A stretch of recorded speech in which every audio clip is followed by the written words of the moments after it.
Hindi na iwasan ang disgrasya sa traslasyon. 4 pong nasawi sa kasagsagan ng traslasyon ngayong taon. Ang isa sa mga biktima nagulungan ng andas. Nakatutok si John Consulta. Taon-taon, dagat ng mga deboto ang eksena sa pista ng Poon Jesus Nazareno tulad ng traslasyon kahapon. Marami ang hinimatay, tulad ng ihos na hinimatay habang nasa loob ng andas.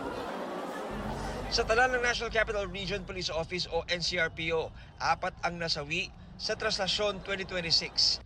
Kasama ang 30 anyos na lalaki na humihila ng lubid ng andas sa bahagi ng Castillejos. Sabi ng mga witness na kasama po siya doon sa humahawak or naghihila doon sa tali. Siguro po hindi natin masabi kung na-off balance siya sa dami ng tao.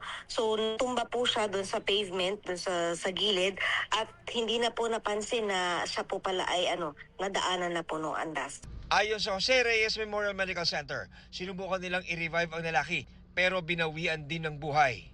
Yan po talaga ang nadali po doon sa pasyente.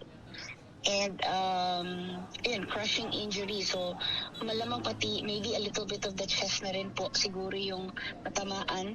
Kaya very damaged po yung katawan. Meron pong parang pasa na nakita dito sa may kanang bahagi ng katawan po. And then may mga bruising dito sa may tiyan. So mukhang talaga, nagulungan. And then flat na flat daw po yung tiyan. Kasi parang as if nadaanan ng something on top. Inatake naman sa puso ang 2 pang deboto. Sa 20 sugatan na isinugod sa JRRMMC, may ilang kailangang operahan. Ito po yung nasaktan sa mata na kaya kailangan siyang i-confine po dito para i-repair yung kanyang corneal lacerations po. Habang naghihintay po sila, nag-away yung mga magkakamag-anak. Instead of yung isang kamag-anak ang nasaktan, siya yung nasaktan. So parang barbecue stick yata yung tumama sa mata po. Meron tayong mga patients na nagkaroon ng sugat sa paa. Well, usually kasi they're barefoot naman sila. So, nawalan ng kuko, natanggalan ng big toe.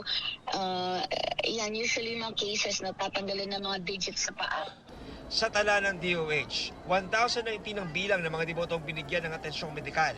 390 sa mga ito ay sugatan, gaya ng nadaganan ng kapwa deboto, naipit ng gulong at nahulog sa pag-akyat sa andas. Ang highest incidence ng mga konsulta natin, injuries sa paa.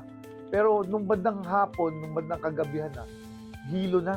So siguro sa pagod, sa haba nung prosesyon, kaya na mga nahihilo, nahihimatay, hindi makahinga, yung mga sugat sa paa. Kasi nakapaa sila dyan.